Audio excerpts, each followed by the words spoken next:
without any further ado, let's bring up our first guest. He 3 Super Bowl rings, man. 3 Super Bowl championships. He played for about 9 years with the Patriots. Let's go to the Barb's Harley Davidson Sports Hotline and welcome into the locker room a local guy, James Develin. How you doing, James? I'm doing well, man. How you guys doing? Thanks for having me today. No problem. Hey, is it James or Jimmy? How do you want us to I've always gone by Jimmy, and then when I got up to New England, James was on my my nameplate in the locker room, and I just never corrected anybody. So I was James up there, but I've always gone by. You've been Jimmy. called worse? Is that what you're saying? Absolutely. I was just saying, all the aristocrats up there in New England, they put James on the. I know, right? It's a little fancier, but yeah, my dad was Jim. I was Jimmy. Now my firstborn son is Jimmy. So yeah, Jimmy's good with me. So Jimmy, when you look at the Super Bowl on last Sunday and watch your buddy Tom Brady perform, was there any doubt in your mind that he was going to win? Really, no. I mean, everyone that asked me prior to the game, I kind of explained it, almost exactly how it happened. I mean, not saying that I, could see the future or anything like that, but I mean, you can't count out Tom Brady to give, his best performances in the biggest moments, and I think he's faced the Chiefs, obviously with the Patriots, enough to understand, what they got. And, maybe he understands the chinks in their armor, and he, gave that information to Todd Bowles, and then they were able to put together an absolutely beautiful game plan, both offensively and defensively. And, things just kind of went exactly, as they planned, it seemed. And, so I really didn't have much doubt going into it. And they, he proved me right again. Yeah, Todd Bowles probably should get a piece of that MVP. But hey, Jimmy, let me ask you a question about your time in the huddle in New England. You like you said, you were part of 3 Super Bowl teams, and of course, obviously, I don't think the whole time you were there, you never lost any more than 5 or 6 games. What was a huddle like when you played in New England? What was that huddle like? Tom Brady's huddle. It was just insanely focused. That was one of the things. Like I spent my first season and a half in the NFL in Cincinnati, and we had Carson Palmer my first year, and then we had Andy Dalton in his first year as a rookie, and then I went immediately from training camp with Andy Dalton, and then went right to New England, and I remember the speed in which Tom would call plays was just like mind-boggling to me. And it was just, everyone was on the same page at all times. They expected you to just like be able to essentially just take the play, know what to do, go line up and do it.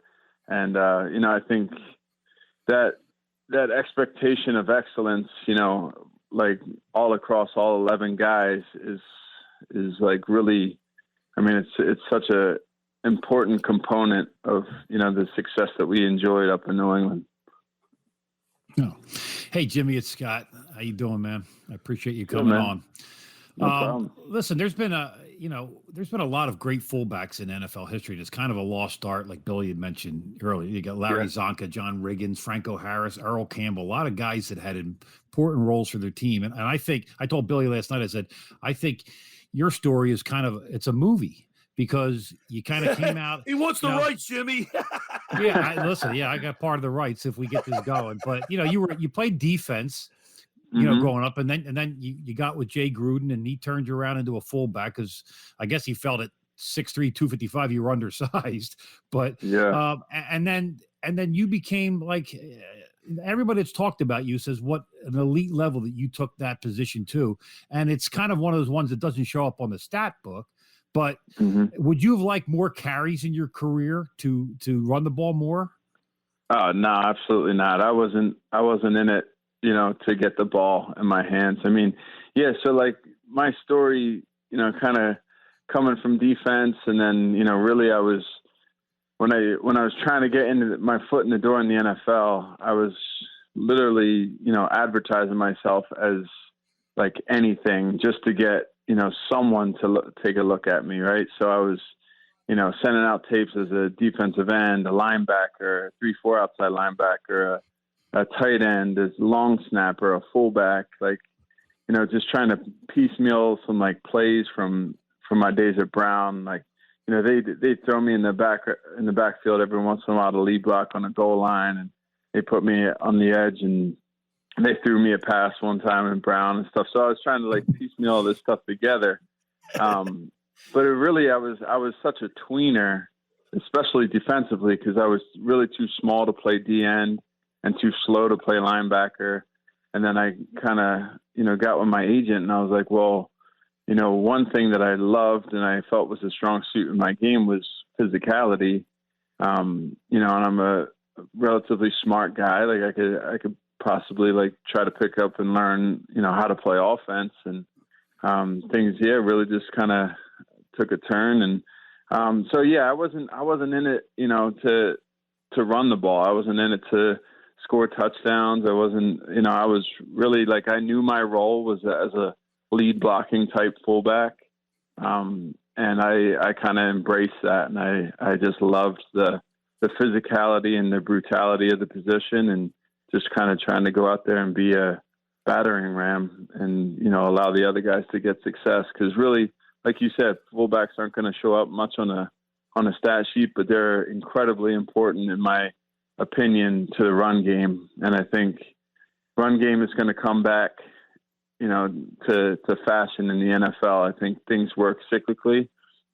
And right now you've seen a lot of, pass happy offenses, and, defenses have had to kind of shift their personnel and their schemes to try to combat that. But I think it leaves them susceptible to running the ball if you can do it. So I think things will come back around in due time. I mean, I don't know when, if it's 5, 10, 20 years, but I think it'll come back around eventually. We're talking with Jimmy Develin, 3-time Super Bowl champion with the New England Patriots. And Jimmy, we saw Scott and I were talking about this before bringing you up. We saw pictures of Tom Brady. I don't know if you saw them. He's being escorted off the boat. He looked like he was kind of inebriated. Is that? I mean, obviously everybody drinks a little bit, but I mean, you guys playing at such a high level, keep your bodies in tip-top shape. Do you think he was just had a little bit too much that day, or something else? Oh, man, I mean, I can't honestly speak to exactly what happened, but yeah, it just looked like he was having fun, man. I mean, he's just enjoying it and basking in it, and I think he definitely deserved it. I mean, I was laughing about it with my wife, because I was like, oh man, Tom always seemed like so reserved, and like I definitely, through ring ceremonies and our own, duck boat parades and everything up in New England. I mean, we've had our fair share of fun times, after parties. It's been awesome, but I've honestly never seen it get to the point of being blasted all over social media. But hey, that's just the way of the world these days. And usually it was kind of behind closed doors, and it just kind of leaked out. But yeah, I think I'm glad to see him having fun, man. I think he deserved it. And it's just something we can all kind of laugh about now. I agree. I think he should have enjoyed it. Now, Jimmy, you left the game at a pretty early, at 31, because of you talked about your physicality. You liked that part of the game, and you left the game because of a neck injury. But I think one of the things that from looking up some stuff about you is that you work so hard, and your determination, your work ethic, that finally paid off. It sounds like you were even a little surprised that you made it as far as you did, but I think you could walk away from the game because you have no regrets. But what do you think was the first time you realized that all your hard work and determination work have paid off? When do you think that was? I mean, honestly, I never really even thought about it. It's time. Yeah, I never really even thought about it while I was playing. Like I was just so focused on, I was just like living in it, basking in it, and really just trying to like do what I could to keep playing at a high level. And then, once I, got injured, and then I, got my tests and everything came back, and I kind of discovered an underlying issue that I've been dealing with that I didn't even really understand or know about. Then I was able to kind of like have that moment of reflection over the last 10 years. And I was young. It certainly wasn't when I thought I was going to be done playing. But my body kind of just like told me otherwise. And honestly, I was at peace with the decision, because it kind of like when I was playing, I was like, oh man, I don't know how I'm gonna mentally come to the decision like I'm just done playing, like mentally, if my body was like gonna allow me to keep playing into my 33, 34, 35. I just honestly, I like the fact that it was like taken out of my hands, and I had to just do what was best for my family. No choice. Right. Yeah. So it really came down to being a very easy decision, and I was at peace with it, because otherwise, as a competitor, I honestly don't know how I could have done it otherwise. Right. So I have one quick question I want to ask you. You got about a minute left. You have three Super Bowl rings. Is there one that you wear do you wear them at all when you go out? And if you do, which one do you pick, or do you change them all up? I do not wear them. The only time I wear them was when we got the first one, and then when we got the second one, I wore the first one, and then when we got the third one, I wore the first two. And honestly, they've been safe kept ever since. I do not take them out. I do not. I kind of feel like they're so big that it's kind of gaudy. And Talk about bling. Yeah, exactly. Right. Like, especially three of them. They weigh like 5 pounds. I don't want to put that thing on my hands, and I'm like stressed that I'm going to lose it or fall off my head. Someone's going to steal it or something like that. So, no, I keep them in a safe. I really never bring them out. I haven't seen them in like, I don't know, 2 years probably. Wow. But yeah, I just, Well, maybe you know what? Maybe we'll get you to go out. We'll do a live remote at an establishment. I know you're down at the Jersey Shore now. We'll do a live remote at an establishment, and we'll have people come out. They'll get your autograph and maybe be able to try your ring on or something. Maybe. We'll They talk. might have to sign a waiver first.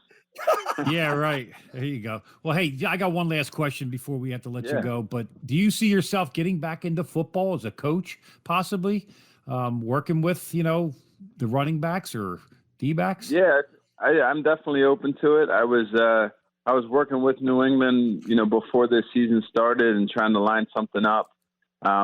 Things didn't really work out. COVID kind of complicated everything. And they, we ended up not really taking to terms, but it was, it's definitely something I'm interested in. I mean, I have a pretty good amount of knowledge from my, 25 years in the game, and I definitely want to pay it forward. So honestly, right now I have 3 young kids going on 4 in July, and I'm really enjoying my time with them. And coaching brings a lot of time commitment, and I understand that. And if I were to do it, I want to do it correctly, and I want to be able to give myself back to the game. So right now with, going on 4 young kids, I want to show them, the priority, because they deserve it. And then, later in life, I'll get back into coaching. I mean, maybe it's even like at a high school level where I can just have some fun with kids, and it's not, such a business, but,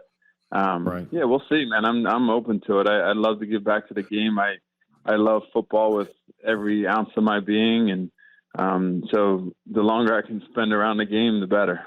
Well, Jimmy, man, listen, we really enjoyed having you on and getting to know you.